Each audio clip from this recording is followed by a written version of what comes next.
जिस तरीके से लोकसभा चुनाव में बीजेपी के कार्यकर्ता द्वारा जो है दावा किया जा रहा था कि इस बार 400 पार, इस बार 400 पार, आखिरकार क्या कुछ परिणाम रहा आपने भी देखा। कुछ लोग हैं, जानने का कोशिश करेंगे सरदार जी से। क्या नाम है? इंद्रदेव। क्या लग रहा है जिस तरीके से बीजेपी के नेताओं द्वारा यह दावा किया जा रहा था इस बार 400 पार, कहाँ चूक हुई? देखिए, जो प्रेसिडेंट साहब हैं भारतीय जनता पार्टी का, हाँ, वो बहुत बड़ा गलती किए हैं। अच्छा जी, जैसा कि मैं टीवी में देख रहा हूँ, बहुत जगह यूट्यूब में देख रहा हूँ, बहुत जगह वो कहते हैं कि संघ जो है वो उसका बैसाखी नहीं चाहिए, आरएसएस का संघ का बैसाखी नहीं चाहिए। अच्छा, भगवा जो है हमारा पहचान नहीं है। हाँ, और उसके बाद में काशी मथुरा जो है हमारा जो है, ये जो उद्देश्य नहीं है, काशी मथुरा को लेकर के हम नहीं चल रहे हैं। इस टाइप से तो फिर किसको लेके चलेंगे? भगवा बोलते हैं आप पहचान नहीं है, ये सेकुलर बनने का दिखावा कर रहे हैं, ये इनको भारी पड़ गया। तो आने वाला समय में देखिए, बिना लड़की लड़का का शादी होता है ना, तो मीडिएटर का जरूरत पड़ता है। अच्छा, कोई जमीन अगर घर खरीद रहे हैं तो मीडिएटर का जरूरत पड़ता है। वैसे ही ये आरएसएस संघ जो है ना, भारतीय जनता पार्टी का खूबी जो है ना, जाके घर घर बताता है, ये मीडिएटिंग का काम करता है। रीढ़ की हड्डी है भारतीय जनता पार्टी का। अच्छा। लेकिन वो उसको नकार दिए, बोले भैया हमारा बैसाखी नहीं चाहिए संघ का, भारतीय जनता पार्टी मजबूत हो चुका है, तो भैया मुँह की तो खाना ही पड़ेगा। संघ वाला भी चुप होकर बैठ गए। दूसरी वजह रही गर्मी, भीषण गर्मी, उसके वजह से लोग नहीं निकले। तो बहुत सारा ऐसा बात है जो कि इसको ठीक करने की जरूरत है। कहा जाता था कि इस बार जो है राम जी जो है जितवा देंगे। देखिए, श्री राम प्रभु जितवा देंगे, ठीक है, हाँ। लेकिन आप अपना सेकुलर छवि जो है ना, वो भी तो खराब कर रहे हैं ना। अपना सेकुलर छवि से मैनिफेस्टो से जो हट जाता है, हाँ। उसका यही असर होता है। ये अभी झटका दिया है हिंदू लोग। अच्छा, हाँ, जो हिंदू है, जो कोर वोटर है, उनको पर ध्यान नहीं देंगे।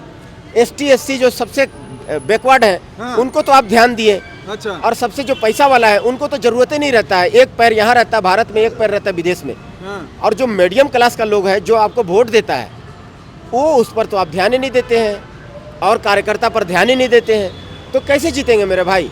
कोर वोटर को साथ दिया ना, कांग्रेस पार्टी अपना कोर वोटर के लिए अपना जी जान लगा देता है। अच्छा। तो उनका अपना कोर वोटर 100% मतदान करता है, और आप छपका छात छपका विकास पिपनी बजाते हैं। तो आपको क्या मिला? आप देख लिए। आज अयोध्या धाम हारा नहीं है। अयोध्या धाम को ये नैरेटिव फैलाया जा रहा है कि अयोध्या धाम भारतीय जनता पार्टी हार गया, बाइकआउट करो, वहाँ जाएंगे तो खाना नहीं खाएंगे, होटल में नहीं ठहरेंगे। अरे मेरे भाई, किसका किसका बाइकआउट करोगे? आज अयोध्या धाम का बाइकआउट कर रहे हो, कल साधु संतों का बाइकआउट करोगे, कल हिंदुत्व का बाइकआउट करोगे, और परसों आप क्या करोगे? भारत देश का बाइकआउट कर दोगे। ऐसा नहीं करो। अयोध्या धाम जीता है। लोकसभा क्षेत्र जो है फैजाबाद हारा है। फैजाबाद लोकसभा क्षेत्र में 5 विधानसभा क्षेत्र आती है। 5 विधानसभा क्षेत्र में एक छोटा सा अयोध्या धाम आती है। हाँ। वो अयोध्या धाम 4600 वोट से जीता है भारतीय जनता पार्टी, और बाकी 4 विधानसभा क्षेत्र हार गया है भारतीय जनता पार्टी। अच्छा, तो भारतीय जनता पार्टी जीता है। आप 2 लाख पहले जा रहे थे भक्त, राम भक्त, अभी 4 लाख 5 लाख राम भक्त जाइए, और ये नेरेटिव जो फैला रहे हैं उनका मुंह पर थूक दीजिए। आप जो है ना, सत्य सनातन धर्म जो है, उसका जो सेंटर है, धार्मिक सेंटर, ये अयोध्या धाम है। हिंदुओं का सबसे प्रमुख तीर्थ स्थल और हिंदुओं का धार्मिक सेंटर अयोध्या धाम है। तो वैसे ही आज जो मुसलमानों का धार्मिक सेंटर है, मक्का मदीना है। हाँ, मक्का मदीना मुसलमानों का धार्मिक सेंटर है। अच्छा, और सिखों का धार्मिक सेंटर श्री अमृतसर साहिब, अच्छा। गोल्डन टेम्पल, स्वर्ण मंदिर, श्री हरमंदिर साहिब, ये सिखों का धार्मिक सेंटर है। वैसे ही हिंदुओं का धार्मिक सेंटर जो है ना, सिखों का जब बात किए है, एक मिनट, हाँ, सिखों का वैसे ही हिंदुओं का धार्मिक सेंटर अयोध्या धाम है। बड़े बड़े फैसले वहीं अयोध्या धाम से मैंने लिया जाएगा। इसलिए आप भर भर करके जो है ना, राम भक्त वहाँ जाइए और श्री राम लला का दर्शन कीजिए। आप जब सिखों के बात किए हैं, देश के यशस्वी प्रधानमंत्री नरेंद्र मोदी जी जो है, सिखों के जो गुरुद्वारा होता है वहाँ भी जाकर के आशीर्वाद लिए, फिर भी पंजाब में जो है सीट कम क्यों होगी? देखिए, पंजाब में शुरू से कांग्रेस रही है। हाँ, वो ऐसा घुट्टी पिलाया है कि वहाँ उनको वहाँ से निकलने नहीं दे रहा है। अच्छा, वो कोर वोटर मानता है अपना, तो उनको क्या घुट्टी पिलाया है भगवान जाने। वो नहीं देना चाहते हैं भारतीय जनता पार्टी को। तो वहाँ जमीनी स्तर पर काम करने की आवश्यकता है, उनको विश्वास में लेने की आवश्यकता है। और अमृतधारी सिख जो होता है ना, पंच ककार जिसके पास होता है, वो अमृतधारी नेता जो है, वहाँ भारतीय जनता पार्टी में प्रमुख चेहरा बना करके डालने का आवश्यकता है।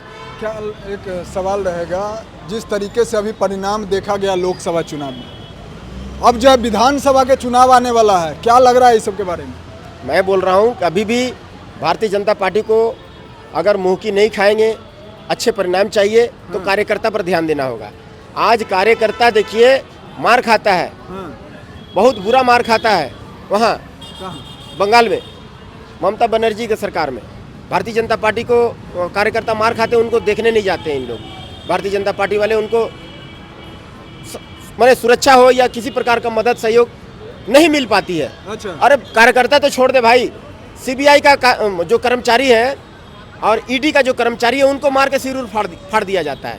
तो उनको जो है ना, उनको वहाँ का सरकार को बर्खास्त नहीं करने सके।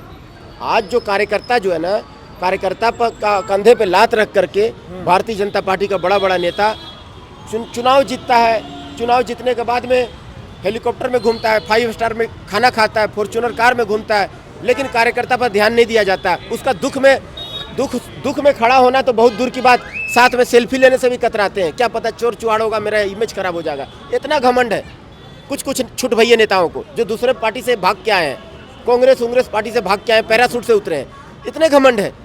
तो कार्यकर्ताओं पर ध्यान दीजिए नरेंद्र मोदी साहब। आने वाला समय में कार्यकर्ता पर ध्यान नहीं दीजिएगा तो मुंह की खानी पड़ेगी। कार्यकर्ता जो है मार खाता है, जेल जाता है, झंडा उठाता है, जिंदाबाद का नारा लगाता है, हर लड़ाई लड़ता है भारतीय जनता पार्टी को जिताने के लिए, दुश्मनी मोल लेता है। तो कार्यकर्ता का अकाउंट में डायरेक्ट कुछ ना कुछ पैसा दीजिए ताकि वो नाश्ता पानी करे, और उसका भी पेट है मेरे भाई, उसका भी पेट है, उसको भी भूख लगता है। अच्छा। ये हाथ में अगर कुछ नहीं दीजिएगा खाना ना, तो ये भी मुंह के पास नहीं जाएगा, तो उसको भी भूख लगता है। भगवान उसको भी मुंह बनाया है, कुछ ना कुछ उसका अकाउंट में पैसा सीधे दीजिए कार्यकर्ता को, जैसे कि आपके लिए लड़ सके, आपके लिए काम कर सके। भूखे भजन न होई गोपाला, भूखे काम नहीं होता है। कितना दिन तक भूखे रह के काम करेगा? अच्छा। आप उसको और कुछ मत दीजिए, कम से कम थोड़ा पैसा दीजिए ताकि वो आपके लिए काम करे। कार्यकर्ता के लिए जब विकास दे रहा है देश के, तो वो नहीं है। कार्यकर्ता जो लड़ता है विरोधी पार्टी से, अच्छा, भूखे रह करके कितना दिन लड़ेगा ये बताइए ना मेरे को। तो कार्यकर्ता का सीधे अकाउंट में कुछ दीजिए ताकि समोसा आलू चाप वगैरह वो खाए, वो गुलाब जामुन वगैरह खाए, नाश्ता करे, पेट भर करके आपके लिए लड़े। तो इतना तो कर ही सकते हैं। ये कांग्रेस क्या करता है, अपना कोर वोटर के लिए देखिए 12 बजे रात को जो है ना सुप्रीम कोर्ट खुलवा देता है, लड़ता है, जी जान से खड़ा रहता है, साम दाम दंड भेद सब बुद्धि लगा देता है उसको बचाने के लिए, बड़े वकील प्रोवाइड कराता है। तो आपको इतना नहीं करने के लिए कहा जा रहा है, खाली इतना कहा जा रहा है कि आप जो है ना कुछ अकाउंट में उसको पैसा दीजिए, कार्यकर्ता को सीधे कार्यकर्ता को मिले ताकि वो आपसे लड़े। और योगी जी 35 आदमी का नाम प्रोवाइड करवाए थे सेंटर में, योगी जी को कम करने का कोशिश किया गया है। तो योगी जी 35 आदमी का नाम दिए थे, उनको टिकट न दे करके जिसको टिकट दे दिए, जिसका अंजाम ये उत्तर प्रदेश का ये अंजाम हुआ है।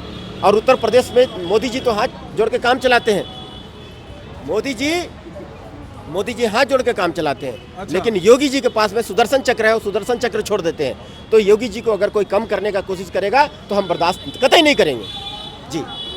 तो ये थे हमारे साथ सरदार जी जो अपना बात रखे। फिलहाल इस वीडियो के बारे में आप लोगों का प्रतिक्रिया क्या है नीचे कमेंट में लिख दीजिएगा। मिलते किसी अन्य खास खबरों के साथ, तब तक के लिए जय हिंद।